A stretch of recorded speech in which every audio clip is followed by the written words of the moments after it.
Dr. Babasaheb Ambedkar Open University.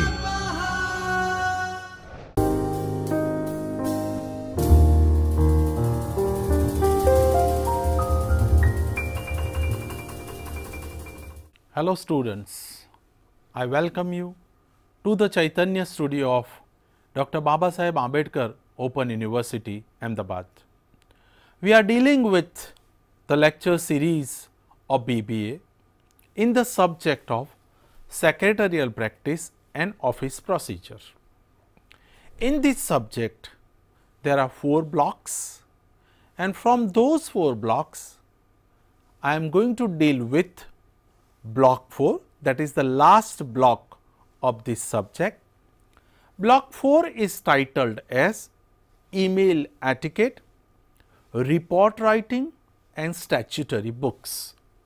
From those 3 units, we are going to deal with unit number 1, that is related with email etiquettes.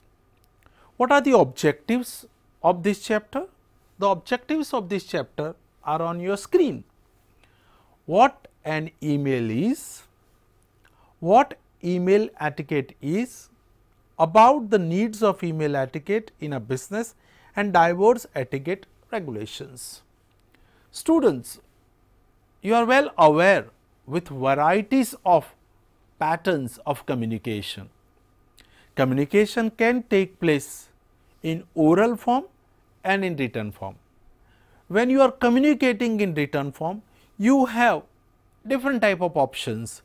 You can write a simple letter, you can also send a message, you can also send an envelope which contains lot of information through courier or speed post, and you can also take help of the modern device called email. Email is a modern available pattern of communication. It is a short form of the word electronic mail. You require to have your email address, and the receiving party also needs an email address. Both the parties should be connected with device called internet. If there is internet connection and if both the parties have with them any of these electronic devices, maybe computer, laptop or a mobile phone, and if you have email addresses, then both the parties will be in a position to communicate about anything through email. So, email is presently, currently widely used means of written communication. What is email etiquette? The meaning of the term etiquette. Now, when you are writing email, you must follow certain rules and regulations, and these rules and regulations, the protocols, the decency are known as etiquette. But exact definition, the meaning of the term etiquette is conventional requirements as to social behavior. What is expected from us when we are somewhere in a formal situation, when we are with somebody else. So, this is called social behavior. So, it is expected from us to behave properly, moderately and as per the occasion. In the same way, whenever you are talking about email, so email has its own etiquette which are to be followed by us, which are to be understood by us. Properties of conduct as established in any class or community or for any occasion, as I told you. Business and workplace email etiquette. What are the email etiquette as far as the business is concerned, as far as the workplace etiquettes are concerned? Use a descriptive subject line. Your email must have a clear cut, to the point, descriptive, something that describes the whole content of the letter in one line. So, your email must have a subject line. Avoid leaving it blank or putting an irrelevant or general subject. You must not send your email without having a subject line. Subject line must be there, but sometimes people keep it blank. Don't keep it blank. This is called etiquette, this is called manner that you have to develop. Sometimes people write, but they write irrelevant things. If you write irrelevant things, your email will not be taken care by a particular department or by a particular person with lot of sincerity. Address the recipient by name to add a personal touch to your letter. You know it very well that email or any letter starts with greeting. So, here also you can use the name of the person in the greeting, dear sir, and you can write dear Mr. So and so also. But when you write dear Mr. So and so or dear Mr. So or Miss So or Ms. So, then you are giving some kind of personal touch to that communication, because dear sir is little bit formal, but when you write the name of the person or when you write the surname of the person, instead of writing his or designation, you are giving some personal touch to the letter. Third, do not use all caps. That means in email, please avoid temptation of writing everything in capital letters. Sometimes to attract other people in letters, we use capital letters, but it is to be used by you for a specific purpose. For example, if you wish to write for writing heading, that's fine. If you wish to write for writing subject, that's good. But if you are using capital letters in all the paragraphs of your email, it doesn't create a very good impression, and that is why it should be avoided. Avoid overusing of punctuation marks. Some people have habit, punctuation marks are very important. Correct punctuation marks at right place make the language more precise, correct, but you cannot use them so many times. Suppose if you want to write an exclamatory sentence, so at the end put one exclamation mark, but if you write so many exclamation marks, it doesn't mean that you are adding certain additional features to your writing. In fact, you are making mistakes. So, avoid using punctuation marks in a overuse. Avoid using abbreviations such as IMHO. Some people write in my humble opinion or TTYL, talk to you later. Everyone is not necessarily familiar with them. We can explain it and we can understand it in a different way also. Nowadays, people have habit, and particularly students have habit of using abbreviations or short forms of communication while they are writing, while they are communicating with their friends, either on a social media or any device called WhatsApp, Instagram or Twitter. Fine, when you are writing with your friends, if you are using it, that's fine, because it is informal communication. But when you are writing for a formal purpose, then please avoid this type of abbreviations. And if you feel that you need to write abbreviations, then write only non-abbreviations. Suppose WHO, who? World Health Organization. Now, WHO is known to everybody. So, if you write in that way, that's fine. But if you are using some new abbreviations, then in the bracket it is to be written. But some people have a habit of writing too much in this way, it should be avoided. skip a line when starting a new paragraph. See, when you start writing one paragraph, when that paragraph is finished and when you are going to the second paragraph, the easiest way to differentiate from first paragraph to the second paragraph, to create a line between first paragraph, second paragraph and third paragraph, a simple procedure is to be followed by you. Leave one line, then you start writing. Even in conventional letter also, when you are writing on a piece of paper, when you leave one line, it creates a wonderful impact. It does not only create a wonderful impact, but it differentiates the content from one paragraph to another paragraph. Avoid using tabs to signify a new paragraph. In computer, some people have the habit of using tab, tuck, tuck, tuck, tuck, tuck. They do it 2 or 3 times to indicate that from this a new paragraph starts. It should be avoided. Leave one line. Different email programs read tabs in different ways, because at different places, that means in different computer devices, tabs are given in a different way and people use it in a different way for different purposes, and sometimes it does not convey the expected meaning. So, the simple way is to leave a line. Avoid using HTML in your emails. Everyone may not be able to view it and it takes away from the professional image of the letter. Avoid HTML. Avoid all types of additional devices of sending email.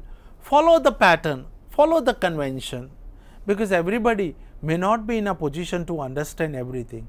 The main purpose is to send the message. The main purpose is to create the understanding. The main purpose is to convey the information exactly in the way you wish to convey.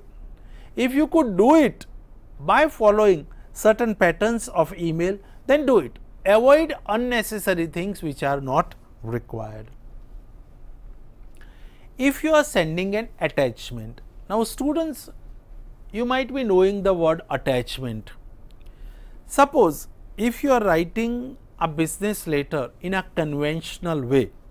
Now, when you are writing a letter in a conventional way, and with this letter, suppose you have sent a check or a cash memo bill or any invoice or any pamphlet, any brochure, then what do? You attach it with a stapler and you mention in a letter that this is called enclosure. In the same way, if you wish to send anything in the form of attachment with this email, then what is to be done by you? Very simple, use the attachment. In every email, there is a symbol like U pin, like this is called attachment. You have to use that device to send any attachment. So, if you are sending an attachment, make a note of it and describe what the attachment is for in the body. So, that means suppose I have sent an attachment with the email, then in the body I should also mention that I have attached a check of rupees 5,000 rupees with this. So, that means a soft copy of this or a photocopy of this. So, if by chance the receiver of the letter skips the attachment, because of that he or she would be in a position to get the idea about the attachment. Some people are very wary of attachments due to the threat of computer viruses. Some people are always suspicious while downloading the attachments. That is why you must mention that this attachment contains this content or this information, because some people have a fear, that means they are always doubtful that it may be possible that this attachment might contain virus. Sometimes it happens that when you download any attachment, then some time virus also enters in your machine, in your system. So, people avoid downloading all the attachments if you are not sure. So, how to make them sure? Just mention it in the letter, the receiver will understand it. Keep your emails as concise as possible without leaving out any important information. As far as possible, write your email in a concise form. And what do you mean by concise form? Write in brief, write in nutshell, write precisely, avoid unnecessary things, include the things which are must and exclude the things which are not required. By adding it the important things and by excluding unnecessary things, automatically you will be in a position to write your email in a precise way. So, concise as possible without leaving out any important. Try to write in brief, but to achieve brevity, if you are deleting some important information, it is not advisable. So, concise, to the point, very precise. Use minimum quoted text. Minimum quoted text, that means in your email, as far as possible, avoid those kind of sentences and quotations which are already uttered, spoken by other people, or you are taking some material from another sources and then you are quoting it. Avoid it. Either you send these things in the attachment or you send the link, ask the person to refer to that link for further information, because if you go on adding all these things, your email runs in so many pages, and this is not advisable, because I have already said your email should be very concise. Always leave a signature line, have a signature line.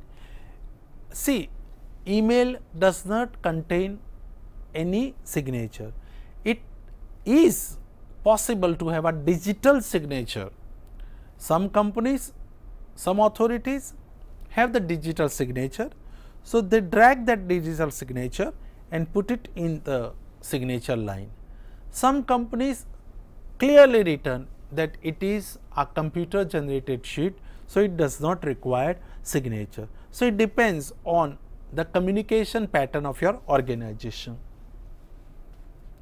Do not assume the person already knows who you are, but yes, your signature may be there, may not be there in the email, and signature, that means digital signature.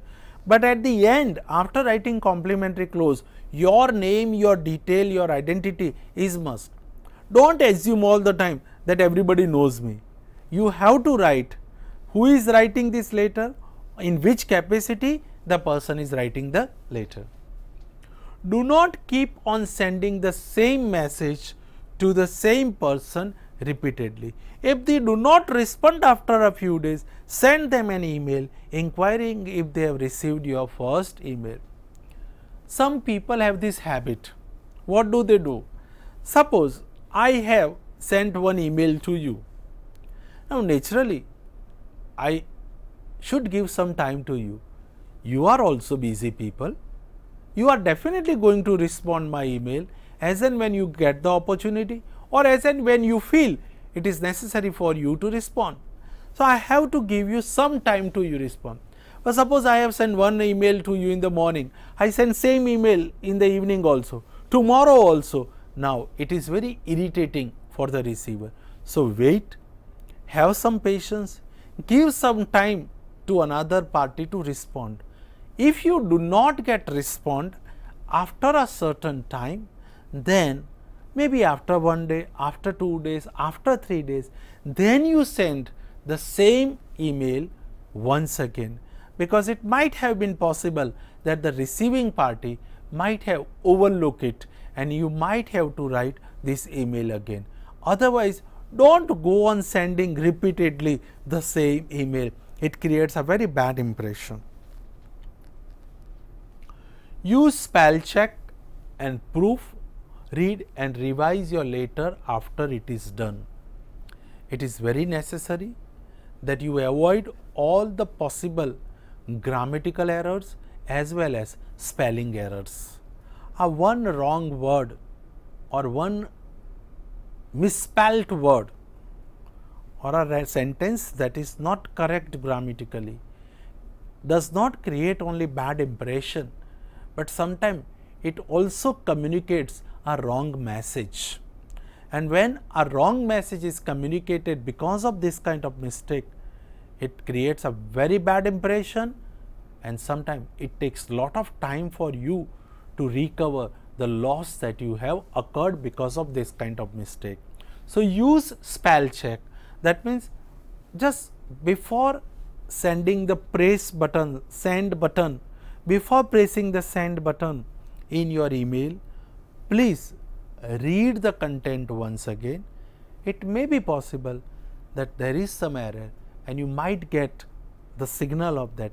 You correct it and then you send it, and revise your letter after it is done. If you find any mistake in it, revise the letter and then send the letter. Use threads. Threads, that means suppose I have sent one letter to you. Now you are replying to that letter. Now once again, if I have to send some response to you in that letter, then I should not compose a new letter, a new email. It should be in connection with the earlier letter, that is called thread. So it is easier for you to understand. Use threads. If you get a message from someone and you are going to respond, as I told you, do not send a new message. Simply hit the reply option in email. At the bottom you have option reply, reply to all, forward.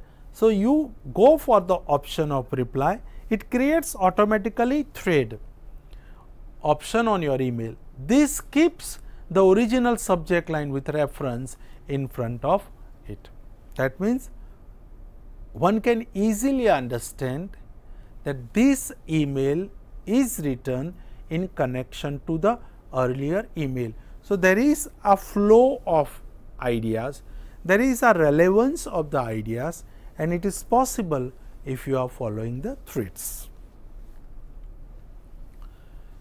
If you are sending out an email to a large private list, suppose if you have to send these email copies to number of people, suppose in a conventional letter we do it, that we write same kind of letter to number of people, and at that time we use carbon copy notation. Same way here also, if you wish to send your email to number of receivers, then you use CC, carbon copy, but ideally what the email etiquette says, use BCC, blind carbon copy. Now when I write, when I take benefit of CC, what happens? That you are going to receive the copy and other 50 members are also going to receive the same content, but all 50 members will be in a position to see that how many members have been sent this kind of message also, and from protocol point of view it is not advisable. So it is good that we use BCC, blind carbon copy. I might have sent the same copy to everybody, but everybody will not be in a position to know that this copy is sent to everybody. Everybody would be in a position to believe that yes, this copy is probably to send to me. So the privacy of everybody is maintained, the dignity of receiver is maintained. His or her email address is not circulated to everybody. So you have to take care of all these things. To protect the addresses of the recipient, as I said, that the email addresses of each and every recipient should not be received by each and every recipient. Remember, most emails are never completely private, because there is always a chance of someone else besides the intended recipient reading it. Sometimes it happens that in a business house or in a corporate world, a one monitor, one computer has been used by more than one employee for different purposes, and it is possible sometime that your email could be accessed by another party also who has been using this email or this computer, this laptop right now. So we have to remain very conscious about certain issues. Therefore, avoid any personal attacks which are anyway unprofessional in your email. Avoid professional attacks. What do you mean by professional attacks? That don't go on writing the things which are not professional. Your email could be read by somebody else also, and it creates a very bad impression.